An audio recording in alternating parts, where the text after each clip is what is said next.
Hello guys, কেমন আছো সবাই? আশা করছি সবাই খুব ভালো আছো। আমিও ভালো আছি। এখন যা ঠান্ডা পড়েছে, প্রচণ্ড পরিমাণে ঠান্ডা।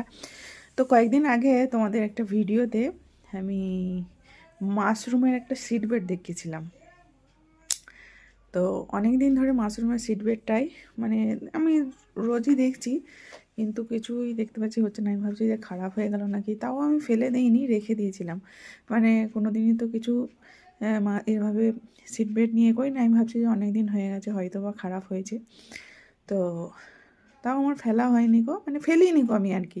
আমি দেখছিলাম যে কতদিনে ফোটে বা কিছু, যদি ফোটে। আর যদি ফোটে না মানে তাহলে তো আর কিছু করে নেই। তো হঠাৎ করেই একদিন দেখলাম, এই 2-3 দিন আগে ওই ঘরটায় ঢুকেই দেখছি যে ওমা কি সুন্দর বেরিয়েছে। তো তো চলো তোমাদের দেখায়, এত সুন্দর হয়েছে। আর সত্যি কথা বলতে মানে নিজের এনে যে জিনিসটা হয়েছে, বেরিয়েছে, সেটা ভীষণ খুশি লাগছে। তো চলো তোমরা দেখে নাও কেমন হয়েছে, আর অবশ্যই জানাবে কিন্তু, ঠিক আছে? চলো দেখাই তোমাদের। দেখো, ও মাই গড, কি সুন্দর হয়েছে তাই না? জাস্ট দেখো তোমরা।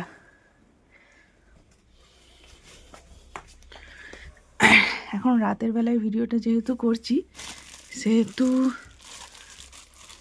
কেমন আসছে জানি না। আচ্ছা, এই সময় কি কেটে ফেলবো না কি বলো তো? দেখো নিচে দিকে পর্যন্ত, যেহেতু নিচে দিকটা ফাঁক আছে, হ্যাঁ, সেহেতু নিচেতেও বেরিয়েছে। এখানে ফুটো ফুটো করে দিতে হয়। আমার মনে হয় এইটা বড় হয়ে গেছে, এইটা কেটে ফেলতে হবে, এইটা কেটে ফেলতে হবে। এই দুটো বড় হয়ে গেছে, ঠিক আছে? আচ্ছা, এই দেখো,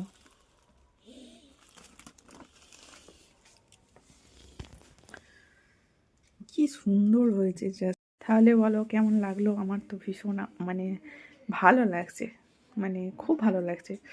সো একদিন রান্না করে খেতে হবে, দেখি কেমন লাগে খেতে। চলো, টাটা।